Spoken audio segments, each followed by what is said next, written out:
Welcome to another episode of Car Chapter. In today's video, we're gonna take the Beamer to the dealership to see what's wrong with it, if anything's wrong with it. But first of all, let's go ahead and do a cold start. And it's kind of crazy because it feels like an eternity ago that we did a cold start on a BMW. So here we go.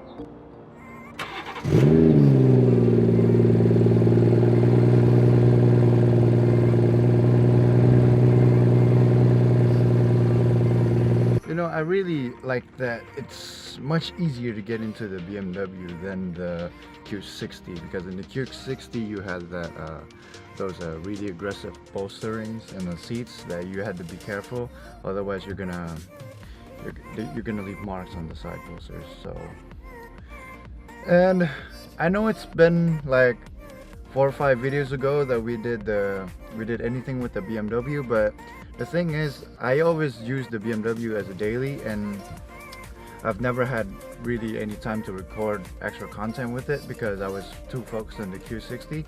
But I'm gonna try to balance things out from now on.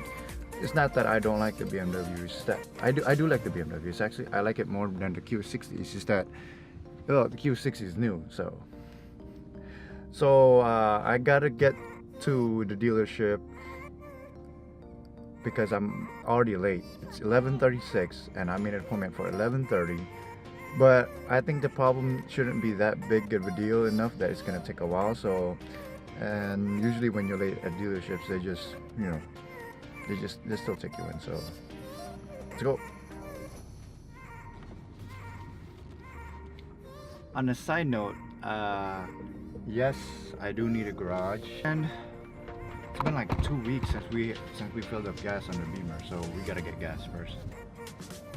For those of you that are tuning in for the first time, be sure to go ahead and check out my other videos first, because I mentioned in the last video why I am taking the Beamer to the dealership today, and I want you to go ahead and subscribe. If you haven't already, please go ahead and subscribe, and then turn on the post notifications so that every time I upload a new video every week, you'll get a notification of that. I don't know where you guys are, but comment below on where you live and how much premium gas is on where you live, because over here it's going up pretty fast. Good thing we have 93 here though.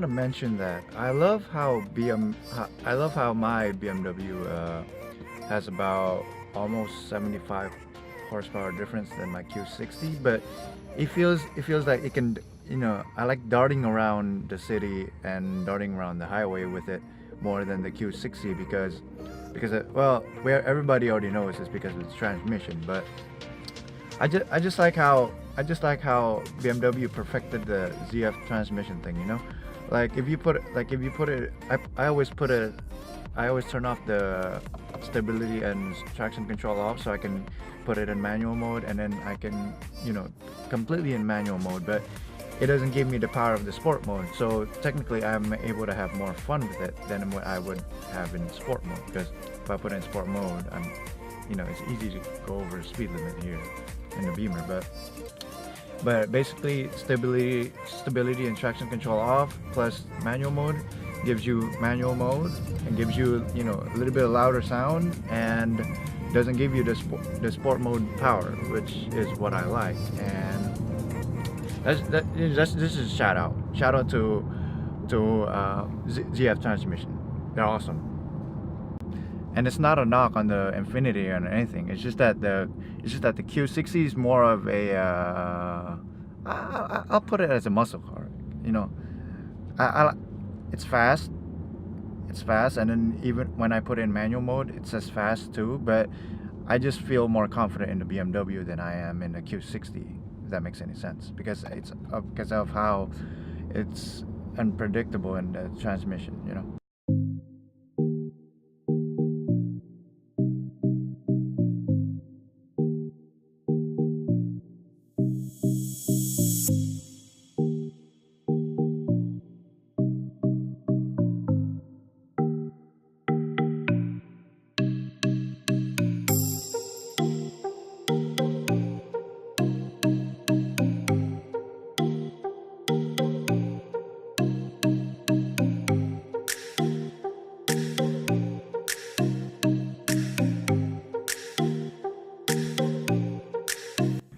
So I'm back in the car, and turns out I was right.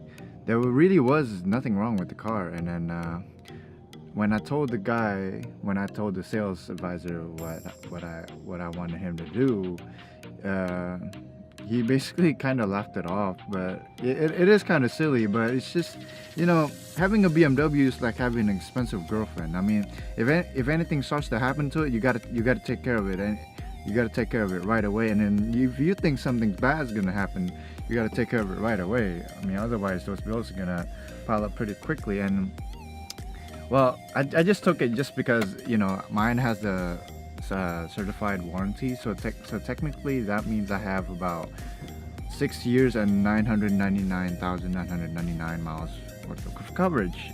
And if something happened to the rotors now, I guess it'd be covered under warranty because it wouldn't be normal wear and tear. Because I only have about 31,000 miles or so, so it wouldn't make sense if I had warped rotors. So, but all in all, I spent more time driving to the dealership than I did in the actual dealership, so that's good. And there's something you don't see every day. See a an Alpina in yellow. That was really hot. So right now, since we already figured out what was wrong with it, all we gotta do now is just take care of some errands that I gotta do. And basically, I went to the dealership just to tell them that I'm paranoid that something's wrong with my rotors. Spent half an hour eating bagel, and then after that they washed my car because I forgot to tell them not to wash my car. And now my car's a little bit streaked, but I'm gonna detail it anyways because it's due for detail. I haven't detailed my car since last October, and then the Q60 and then this Beamer needs to be detailed ASAP. But the good thing is there was still a little bit of layer of wax in the Beamer, so that when they were washing it, they didn't really scratch it up much. It's just that some parts that didn't have any wax kind of got scratched up a little bit. Well, streaked, I should say. So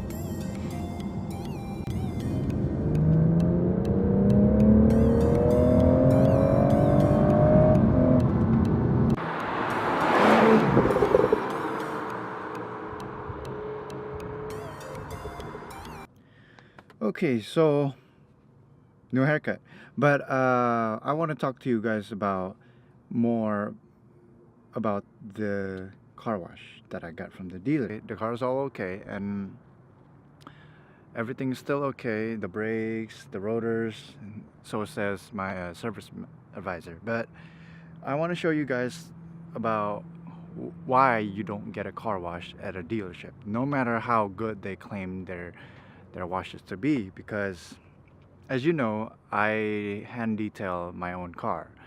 I do everything by myself, and even though it takes a lot of hours, about 4 or 5 hours of detail for one car, it's completely worth it because you know exactly what your car is getting, and then it's nothing that shows you that you're a car enthusiast more than you detailing your own cars.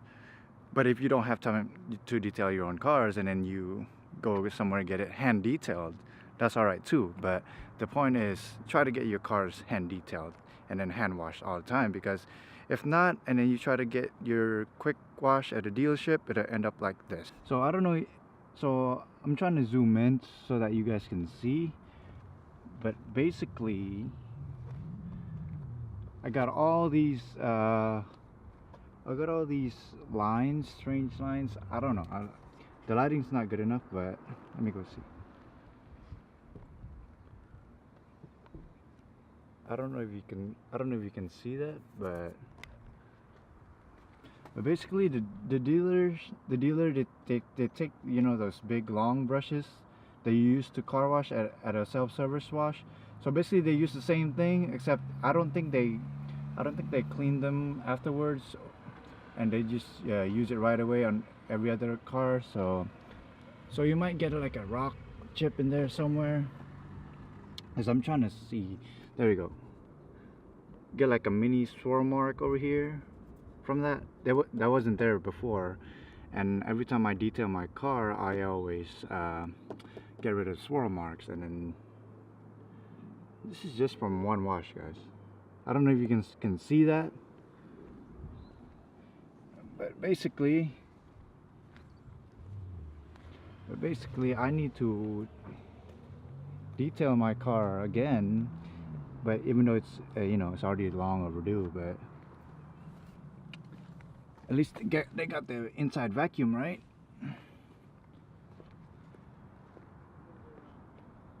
It's just the hood here. It's just a lot of small scratches.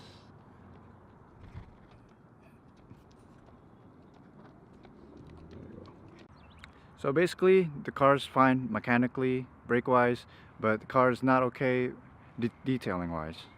Never wash your car at a dealership. So every time you get your car washed, every time you get your car in for servicing at a dealership, tell them not to wash it. And then the reason why I didn't tell them I didn't want it washed today was because usually when I bring it over to BMW, they never washed it for me. So I don't know why they washed it again today.